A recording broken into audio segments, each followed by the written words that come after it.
వెలుమల జోలికి వస్తే ఖబర్దార్ కొడుకులారా. ఇక్కడ ఒక్క కోసం ఎన్నుకోలేదు. అందుకు కరీంనగర్ పార్లమెంట్ కూడా ఇతర కుమార్ గారు, వెలిశాల రాజేంద్రరావు గారు కూడా కాంటెస్ట్ చేశారు.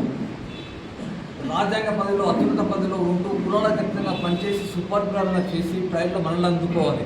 అంతేకాని ఒక కులాన్ని కించపరిచే విధంగా మాట్లాడిన శంకర్ గారిపై పిసిసి అధ్యక్షులు కఠిన చర్యలు తీసుకొని కాంగ్రెస్ పార్టీ యొక్క విధానాన్ని తెలియజేయాలని పద్మనాయక విలువ సంఘం కరీంనగర్ తరఫున డిమాండ్ చేస్తున్నాము.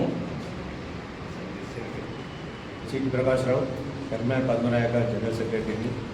మొదటగా పాత్రేయులకు, మిత్రులకు అందరికీ నమస్కారాలు. ఈ సమావేశం ఎందుకు ఏర్పాటు చేసినామో మీ అందరికీ తెలుసు. అది మళ్ళీ చదువు గురించి కూడా అవసరం లేదు. ఏదో శంకరయ్య షాద్నగర్ ఎమ్మెల్యే వాళ్ళ మండలంలో, నియోజకవర్గంలో ఏదో ఒకరితో నిలబెట్టుకొని మొత్తం మంది ఆ పాలన చదగాక మొత్తం మా వెల్మ సంఘాన్ని ఆయన కించపరిచిండు. ఆయన చరిత్ర మమ్మల్ని అనుడు కాంగ్రెస్ పార్టీ నుంచి వెలదీస్తారు. అసలు వెల్మ చరిత్ర ఏందో ఆయన తెలుసా? బొబ్బిలి బ్రహ్మణ కానీ, తాండ్ర పాపారాయుడు కానీ వెల్మ చరిత్ర ఏంటి ఆయన ఎల్లెక్కడ పడిపోవాలి. మా పెద్దలు చేసిన సేవకు ఆయన మమ్మల్ని అంటాడు. ఆయన మళ్ళీ కాంగ్రెస్ నుంచి మమ్మల్ని తీసేస్తారట. వెలుమలు ఎంతమంది ఉంటారు అంతమంది. అసలు కాంగ్రెస్ పుట్టిందే 90% మా వెలుమలే పెద్ద సేవ, ప్రజాసేవకు చేసుకుంటా మొదటి నుంచి ఇప్పటి వరకు అన్ని పార్టీలలో కూడా మా వెలుమ సంఘం వెలుమ నాయకులే ఉన్నారు. ప్రతి ఊళ్ళో కూడా వెలుమలు ఇప్పటికి కూడా ఒక వెలుమని చెప్తే 10 ఓట్లు పడితే 10 మంది ఆదరిస్తారు. ఎందుకంటే మేము నిస్వార్థంగా సేవ చేస్తాం కాబట్టి వెలుమలంటే మా అందరికీ ప్రజలకు కూడా అభిప్రాయం ఉండదు. నేనేందో ఎక్కడో పట్టుకొని మమ్మల్ని వచ్చి మీరు లేకేందా మిమ్మల్ని కాంగ్రెస్ నుంచి తీసేస్తాను, నువ్వేమలే తీసేసుకోవడానికి. ఖబర్దారు శంకరయ్య చెప్తున్నా, నువ్వు బేషరతుగా విరామం చేసుకోవాలి. మేము కూడా అన్ని జిల్లాల నుంచి సమాఖ్యం చేసి, రాష్ట్ర నాయకులతో సమాఖ్యం చేసి ఆయనను ఎట్టి పరిస్థితుల్లో ఆయన విడిచిపెట్టే సమస్య లేదు. ఆయనపై చర్య తీసుకుంటాం. ప్రదేశ్ కాంగ్రెస్ కాంప్లైంట్ చేస్తాం, కేంద్రంలో కూడా కాంప్లైంట్ చేస్తాం. రాహుల్ గాంధీ గారికి పోదాం, ఖడ్గే గారికి పోతాం. ఆయనను మాత్రం పార్టీ నుంచి మేమే ఆయన సస్పెండ్ చేయించే ప్రయత్నం చేస్తాం. ఈ సంగతి కూడా మాదానికి అవసరం లేదు. ఇప్పుడు మా ఉన్న కృష్ణారావు మంత్రి గారు కూడా వారు చూసుకొని ఆయన మీద తగిన చర్య తీసుకుంటారని చెప్పి మేము ఆశిస్తూ మా లెవెల్ కూడా మేము తప్పకుండా ఆయన మీద ఏదో విధంగా కవర్ చేయండి, మేము తప్పకుండా ఆయన చేసుకొస్తున్నాం. Thank you. వెలుమ అసోసియేషన్ మాజీ అధ్యక్షుడు, స్టేట్ జెడ్పీటీసీ ఫోరం జనరల్ సెక్రటరీగా పనిచేసేటువంటి వ్యక్తులు కాంగ్రెస్ పార్టీ నుండి. నిన్న అయితే ఏదైతే చాలా బ్యాడ్ డే.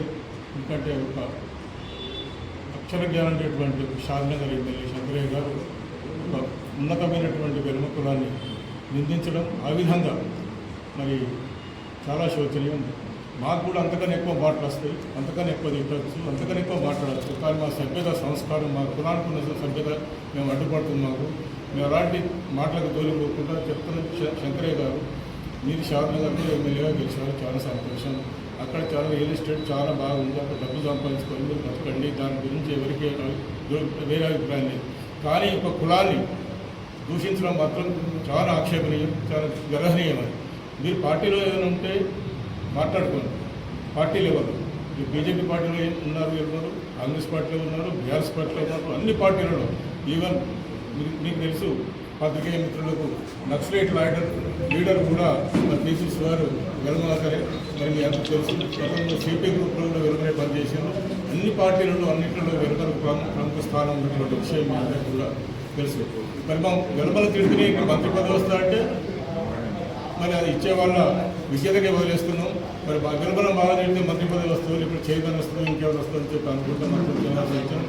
శంకరయ్య గారు, ఇప్పటికైనా మేము ఛాలెంజ్ చేస్తున్నాం. వెలుమలం రండి, మీరు హైదరాబాద్లో ప్రెస్ మీట్ పెడదాం, ప్రెస్ మీట్లో మాట్లాడదామని. ఇప్పుడు షాద్నగర్ అప్పుడు షాద్నగర్ వస్తాం, ఇప్పుడు కరీంనగర్ వస్తే ఇక్కడ కూడా మేము స్వాగతించి మీకు ప్రెస్ మీట్లో ఈ ప్రెస్ క్లబ్లో మీటింగ్ పెడదాం.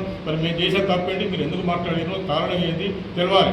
పిచ్చి పిచ్చిగా మాట్లాడుతుంటే ఒక కడవ వేసుకొని పార్టీ ఎమ్మెల్యే అని చెప్పి గర్వంగా మాట్లాడితే మాత్రం ప్రజలు నిలదీస్తారు. వెలుమల ఎక్కడికి పోయినా మీ మీటింగ్లో కూడా మేము డిస్టర్బ్ చేస్తాం. మీరు హైదరాబాద్ వచ్చినా ఇక్కడ వచ్చినా కూడా మేము ప్రకాష్ రావు గారు అన్నట్టుగా తప్పకుండా మేము పిసిసి అధ్యక్షుడికి రేవంత్ రెడ్డి గారికి కానీ తప్పకుండా మేము దీన్ని కంప్లైంట్ చేస్తాం. ఒకటే కోరుతున్నాం, మా ఎమ్మెల్యేలు, వెలుమ ఎమ్మెల్యేలు ఏ పార్టీలో ఉన్నారో దయచేసి మీరు స్పందించి వారి మీద తగిన చర్య తీసుకోవాల్సిందిగా మీరు మీరు దాన్ని పిసిసి అధ్యక్షుడిగా మరి ముఖ్యమంత్రిగా ఎవరికి మాట్లాడుతారో మాట్లాడే దయచేసి. ఎందుకంటే విరమకులం యొక్క ఆత్మాభిమానం, మరి ఆత్మాభిమానం దెబ్బతిన్నాక మీ పదవులు ఎందుకు, మీరెందుకు, మేమెందుకు, ఈ జీవితం ఎందుకు, మరి ఆత్మాభిమానం ముఖ్యం కాబట్టి దయచేసి ప్రజాప్రతినిధులు ఎవరున్నా కూడా ఏ పార్టీలో కూడా స్పందిస్తారని చెప్పి మీ అందరి ఈ పత్రికా ముఖంగా నేను మీ అందరినీ కోరుకుంటూ సెలవు తీసుకుంటాను.